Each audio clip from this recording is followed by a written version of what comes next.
Este es mi último video sobre el seminario de biopolítica y por eso he decidido que ahora hagamos una especie de conclusión referente al qué hacemos con la masculinidad, si reformarla, abolirla o transformarla.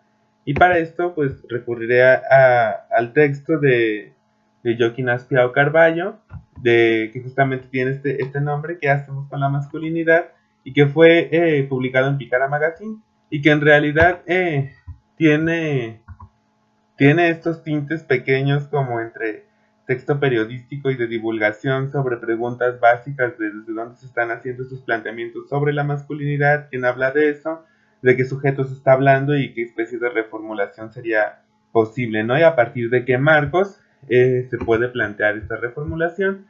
Es muy interesante justo por la manera en la que plantea que las investigaciones se tienden a centrar en la identidad sobre lo propio de lo que significa ser hombre, ¿no? O justamente para la gente obvio que se identifica con este discurso, y entonces el desviar, entre comillas, la atención hacia el significado del ser hombre y como esta especie de cosa fenomenológica, pues descuida entonces el análisis desde relaciones de poder y pues obviamente, ¿no? Jerarquías sociales y estas asimetrías como tan mencionadas por la crítica de género y pues todo lo que ha englobado este biopoder, ¿no? Que justamente hace pensar estas condiciones como algo natural que se debe de ejercitar para el trabajo y pues no de ser planteados como desde la crítica cultural, ¿no? Entonces, esta manera de tratar la masculinidad autorreferenciada para los sujetos que se identifican a sí mismos como hombres, pues descuida la crítica feminista. ¿Y con esto a qué me refiero? Bueno, el que se plantee a los hombres preguntando sobre su propia masculinidad implica, para empezar, haber pensado lo que es el sujeto hombre y sin una problematización mayor, ¿no? Y pues esta gente tonta que cree que la biología está dada como una diferencia cromosómica de XY y XX y que eso hace a los hombres y a las mujeres, pues debería de leer un poco más de biología porque debemos saber que entonces estas expresiones cromosómicas en realidad no nos están dando ser hombre o ser mujer, no están dando diferentes características fenotípicas que obvio tienen más que ver con una síntesis de proteínas que con una realidad de un ser hombre o ser mujer, porque incluso el pensar a la especie humana dicotómicamente a partir de la sexuación, llámese macho o hembra, pues está planteando justamente divisiones dicotómicas que tienen más que ver con una centración en la dimensión sexual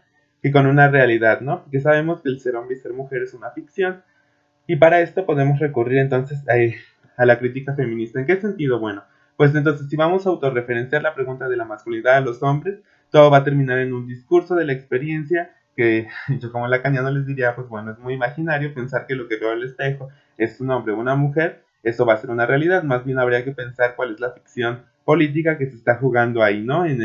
Justamente en esa identificación.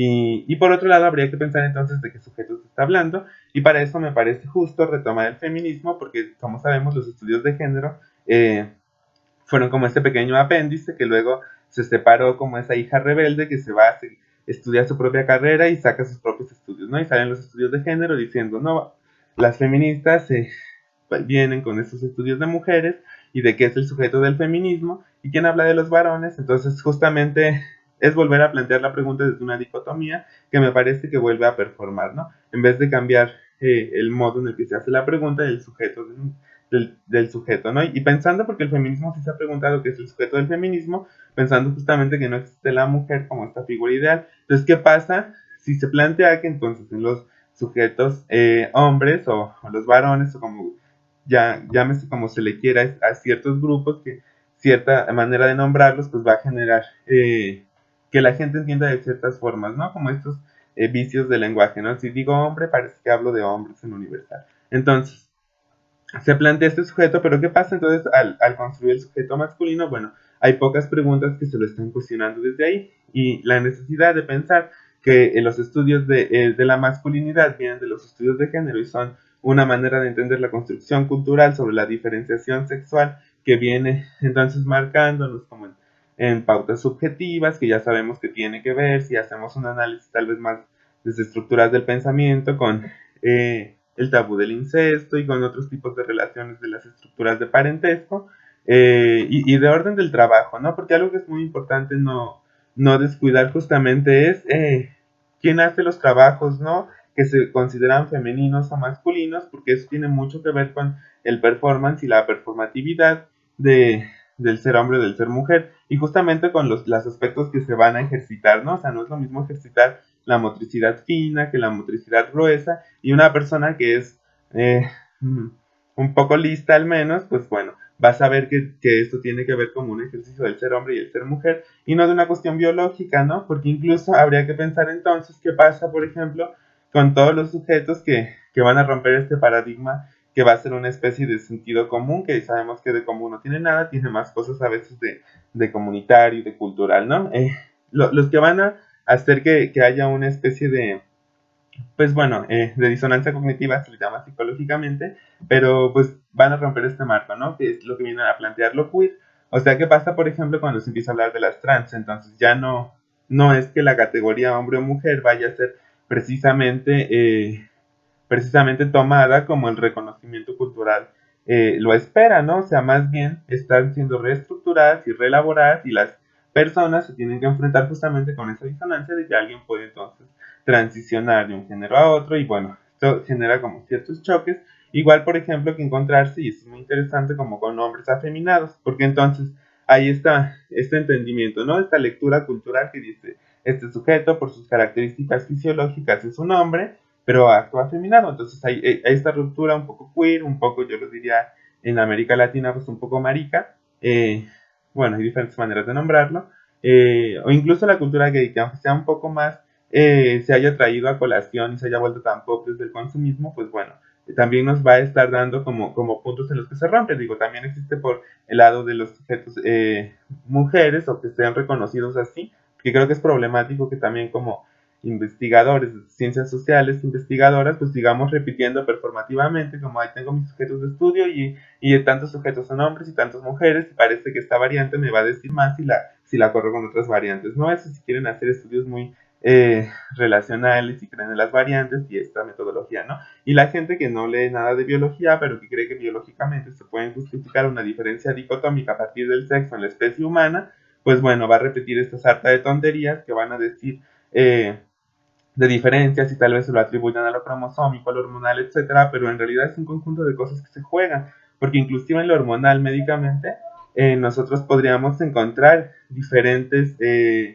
pues diferentes momentos de ciclos de hormonales, diferentes momentos en la vida en los que varían las hormonas, incluso, bueno, yo lo diría, pues la experiencia fenoménica que puede generar eso también puede ser la que tiene la gente cuando se enoja porque no ha comido. Entonces habría que pensar diferentes dimensiones que van atravesándose en esas experiencias, ¿no? Y justamente cómo se vivencia la reacción del ser hombre y ser mujer. Tiene que ver con ese performance, y bueno, habría entonces que pensar qué pasa con los trabajos de cuidados, trabajos reproductivos, que en ese sentido no se consideran trabajo masculino sino femenino. Entonces, al recurrir a estas categorías seguimos moviéndonos en el binario. Y de lo que se trata entonces la apuesta política de estos personajes como nosotros, que intentamos hacer esta deconstrucción de los binarismos a partir de la crítica de cómo se está entendiendo y de nuevas propuestas, pues tenemos entonces que primero existe la ambigüedad, ¿no? Se puede decir, ¿no? Gente que se puede reconocer culturalmente como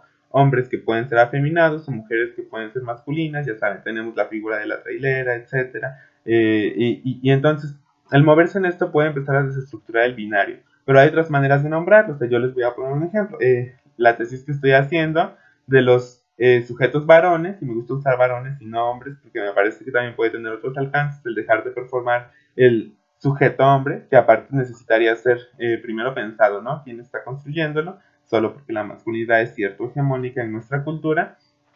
Y bueno, cuando asumen labores que se consideran femeninas, incluso yo les llamo afeminadas, porque bueno, ya con un guión y feminadas, porque parto de las prácticas culturales anormales que habla esta historiadora del arte feminista Rian Lozano en su libro de las prácticas culturales anormales, justamente, y que justamente planteaba otros tipos de visualidades, ¿no? Entonces me parece que al plantear a los varones con las prácticas afeminadas, pues remarca, ¿no?, la parte de la anormalidad, entre comillas, que recurre siempre a esta contravisualidad de lo que la gente espera ver y lo que ve, ¿no? Y la manera de hacerlo.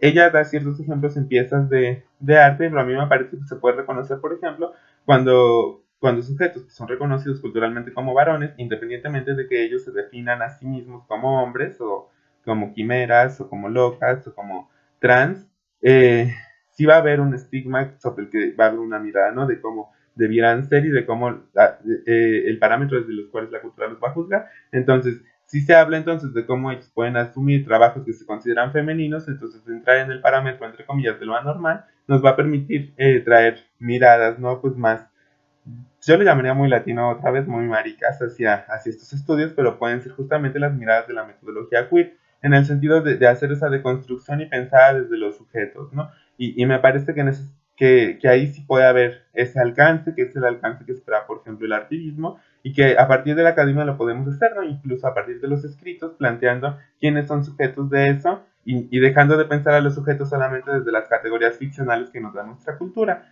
Y bueno, por esto y más, he decidido hacer este video en la cocina de mi querida madre, porque justamente son uno de los espacios en donde se puede entender esta especie de pensamiento otro, de laboratorio otro, ¿no? O sea, uno piensa que el laboratorio es donde van los físicos y los químicos y se pueden hacer muchas cosas, y yo les aseguro que sí se pueden hacer muchas cosas, porque cuando fui olímpico de biología amaba los laboratorios, y ahora también amo las cocinas que pueden ser un laboratorio.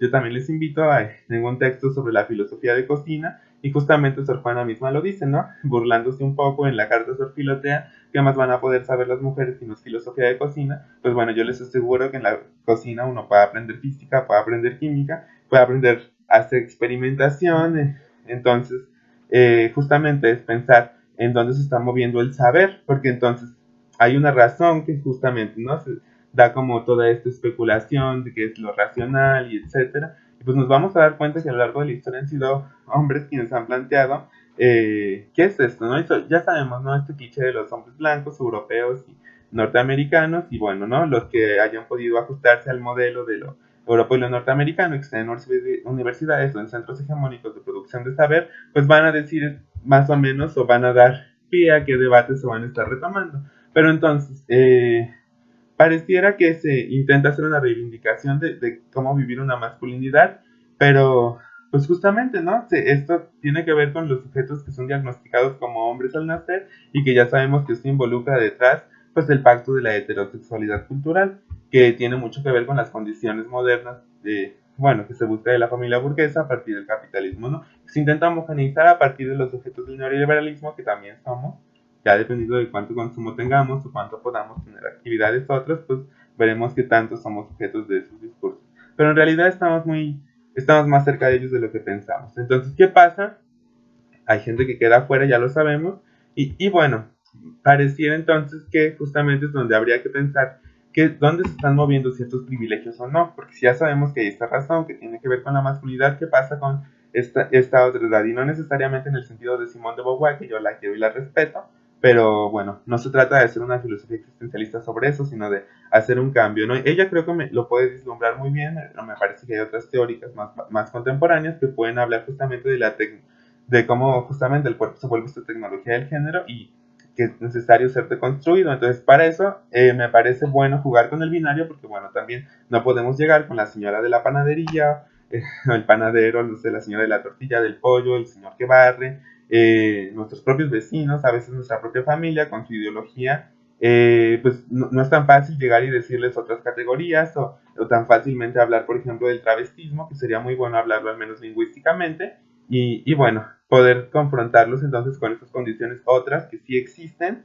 y que bueno, rompen este paradigma de lo que puede ser hombre y ser mujer, pensando en otra vez la problematización de quién es ese sujeto de quien se está hablando, a la que voy a recurrir constantemente porque no es lo mismo equiparar un cuerpo orgánico o una imagen de lo que creemos que es el cuerpo individual con supuestos de las ficciones políticas de lo que somos, ¿no? Porque la identidad es discursiva y etcétera, pero inclusive como psicoanalista se los diría, pues bueno, claro que lo que decimos y lo que hacemos no tiene una gran concordancia y bueno, pues les invito a explorar un poco sus propias prácticas. Esto sería como a modo de cierre lo que diría, como esta exploración, esta especie de puntos que se pueden abrir también metodológicamente me parecen muy importantes. Y por eso este texto, que también fue a modo informativo, pues me permití compartírselos, bueno, no solo como bibliografía, sino también como la propuesta que yo puedo llegar a tener de repente desde estos marcos, ¿no? De estructuraciones en las que se pueden hacer textos y etcétera. Entonces, estos planteamientos yo se los comparto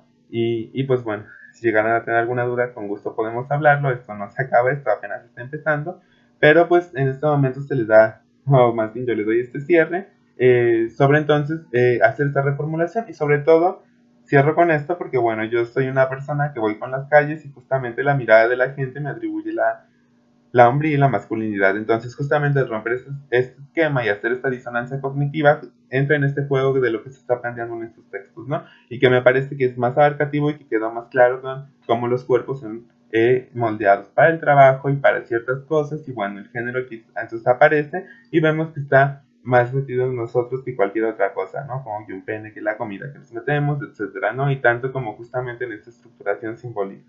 Pues no les voy a quitar más tiempo y pues nos veremos en otro de estos videos. Y pues bueno, les invito a explorar un poco sus cocinas, un poco los cuidados de otras personas, un poco si no les gusta cuidar niños, pues al menos espero que laven los trastes de las cenas navideñas a las que vayan, o si celebraron Hanukkah hace unos días, yo que voy a saber, o si nada más van a ir a robar comida como yo o algo. Vale, nos vemos en el siguiente video, chao chao.